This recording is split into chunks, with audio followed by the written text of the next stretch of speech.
মাশাআল্লাহ দৃশ্য দেখতে পাচ্ছেন, ছেলেরা খেলাধুলা করছে। মাশাআল্লাহ খেলাধুলা চলছে, খেলে যাও খেলে যাও। আমাদের বাচ্চারা সুন্দর খেলাধুলার মধ্যেই এনগেজ করে রেখেছে।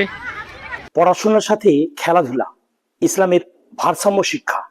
আজ আমরা এমন একটা সুন্দর দৃশ্য দেখলাম, একটি মাদ্রাসা যেখানে শুধু কিতাব নয়, বাচ্চাদের হাসি, দৌড়, খেলাধুলাও সমান গুরুত্ব পাচ্ছি।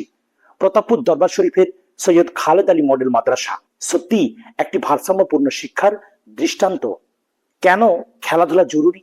আমরা অনেক সময় ভাবি শুধু পড়াশোনা করলেই সফল হওয়া যায়, কিন্তু বাস্তবতা হলো একটি শিশুর মস্তিষ্ক, শরীর ও চরিত্র সবকিছুর উপর উন্নতি দরকার।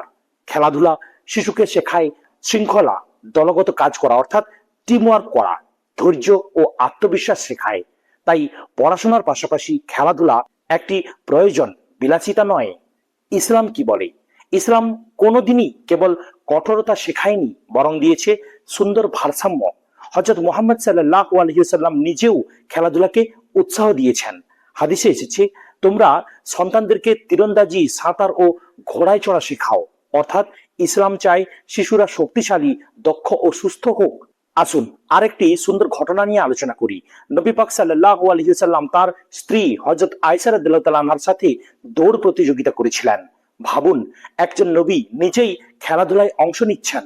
এখান থেকেই বোঝা যায় খেলাধুলা কোনো নিষিদ্ধ বিষয় নয়, বরং সুন্নাহসম্মত একটা আনন্দ। আজকের এই মাদ্রাসা আমাদের একটি বড় শিক্ষা দিচ্ছে, দিন ও দুনিয়া দুটোকেই একসাথে গড়ে তুলতে হবে। শুধু আলেম নয়, একজন সুস্থ, সচেতন, দায়িত্বশীল মানুষ তৈরি করাই আসল লক্ষ্য। যে শিক্ষা মানুষকে পূর্ণতা দেয়, সেটাই প্রকৃত ইসলামিক শিক্ষা। আল্লাহ আমাদের সন্তানদেরকে দিন ও দুনিয়ার ভারসাম্যপূর্ণ জ্ঞান দান করুন। আমিন।